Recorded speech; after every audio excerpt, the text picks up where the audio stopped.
But if you do not know to activate it, your higher self is going to allow you to be stuck in the third dimensional realm, and you're going to manifest what is normal that you think is divine and that you think is occurring naturally because you told your mind that and your mind said okay. So it shuts you off from the fact that your sex organs are spiritual and that you're a higher vibration being and that we can manifest things just by thinking them and just by speaking them. That's why things are moving slower a lot of times. When we say something, we want it to happen, it doesn't happen, because your subconscious mind believes that you're in a third dimensional realm and it takes a certain amount of time or it takes a certain amount of effort or you have to go out and physically do a job or do this or that.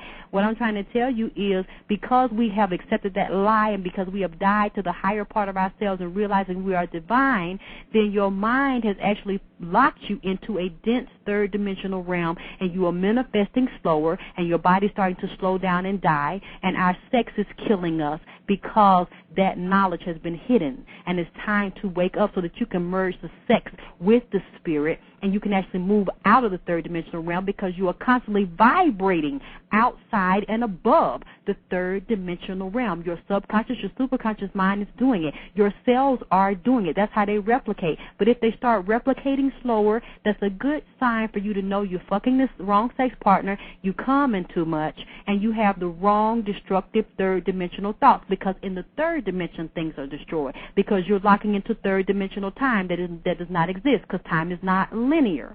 So that is a sign that it's time to make a shift. If you want to be here longer and you want to raise your vibration and you want to manifest good things faster and you want to turn those thoughts around, because that's what I wanted to say about these old woe-out-ass men or old woe-out-ass women. You do not want no man with no old woe-out goddamn diabetes field, goddamn kidney dialysis field, medicated dick to shoot nothing off in you. That's right. With damn hopping on a stick, always complaining about what they ain't got. Always got some kind of issue and some kind of drama somewhere. They ass hurt and they head hurt and they teeth done goddamn fell out. You don't want no degenerated sperm shooting off in you because it has no life in it.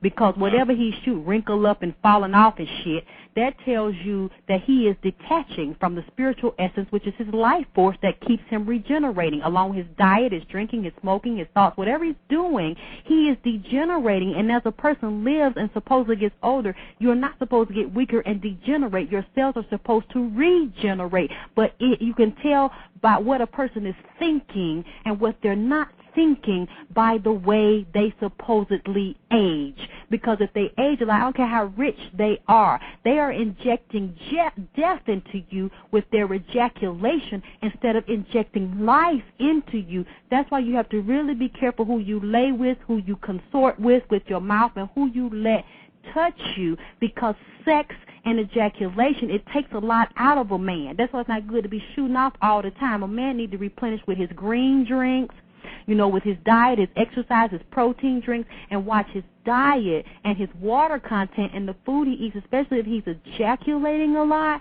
But it's important to be careful about the type of woman you ejaculate with, because you're supposed to give energy to her vagina. She is a receptor, so she holds and receives, but then she's supposed to bounce that shit back. And you all are supposed to neutralize any dysfunction and disease that is going on inside of each other. You're supposed to help regenerate each other, and you're supposed to then replenish yourself as well as the other. So that's a good sign if your sex partner is wrong, and if you're thinking about sex wrong and you don't see it spiritually, and you don't see it as something that is above a third dimensional experience by the types of relationships and the mindsets of the people that you deal with. You can go ahead also. Yeah, I was going to say, let's talk about these. These are 7 principles. Okay. And we'll do each one of them one at a time, and you can come back in any of the 7 that really you want to expound upon. But if folks at least become aware of these, you're not going to be able to master them all at once.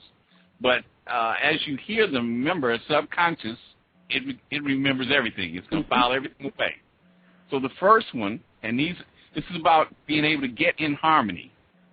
The first, of course, is the law of attraction, and that's another way to think of it is the power of thought. Because everything starts with the thought, then emotions follow thought, and then actions follow emotion. Okay? So in terms of sex, right, we got to think about it first, don't we? Yes. Yeah. And once we think about it, and we vibrate, every thought it has its own vibration, right? So we start vibrating. We want some sex. We start vibrating that energy out there. I want sex. Now, it don't mean that you're going to have necessarily the right sex be attracted to you, but you will give off a sexual vibe, right? Yeah. And it's so scientific with some folks that they deal with trying to do all these artificial things to attract sexual partners. In fact, think about it, all the time they talk about, they use the word attraction, right? Mm-hmm.